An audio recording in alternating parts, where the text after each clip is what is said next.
Hey, friends. I am honored that you are here with me. I know that 2020 did not look the way that we thought it was going to look, right? But we are also in control in so many more ways than we give ourselves credit for when we drop the excuses and we start running into our goals to make those dreams reality. And I'm a firm believer in that. So over the next 90 days, we're going to drop a couple of tips. We're going to talk about the ways that things are working for us and maybe even the ways that things are not working for us, because let's be honest, it does not need to look perfect, right? I'm hiding in my bedroom right now because I have 3 kids that are excited and ready to go for a hike. I'm homeschooling, we're running to soccer practices, we're doing all the things, but busy is not an excuse. And that's what I want you guys to learn over the next 90 days with me, because this is progress, right? Every single step of the way of this, it's progress towards where we want to be. So one of the things that I have learned in dropping my excuses and starting to show up for myself that I think will be really, really valuable is that we don't have to jump into everything all at once.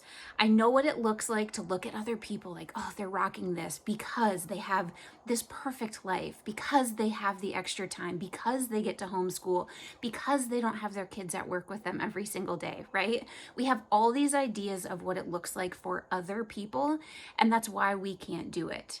Y'all, that's why you can do it. You just have to make the time to do it. So first excuse that I want you to drop, if you have this one, is that you're not a morning person. I want you to start taking the steps to create your perfect morning routine. This changed so much for me. As someone that did not like mornings and told myself, I'll just never be a morning person. Well, that's not really true. And here's what I mean. I didn't like mornings because I was setting myself up and my kids up and our routine up for failure every single day. I would wait until the last possible second that I had to crawl out of bed. I would hit my alarm clock more times than I should have. I would wait for my kids to wake me up. And then it was a snowball effect of trying to catch up all day. I would start grouchy. I would yell at them before we left the house in the morning or before we would start with our day because I wasn't prepared. It wasn't their fault, right? It was mine because I told myself over and over again that I wasn't a morning person. This does not have to stifle you. I know as somebody that is a wanderlust, that does not love scheduling, at first I was just like, I don't want to do this. I don't want to have a routine. I don't want to have a schedule every single day. If we do the hard things, if we show up in the hard moments, if we drop the excuses, that's when the rest of our day really gets to be pretty flexible.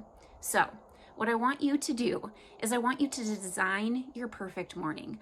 What would that look like for you? What would you be able to get done? What are the hard things that you're putting off every single day? Could you do them in the morning? Another example, I always told myself I was never a morning workout person.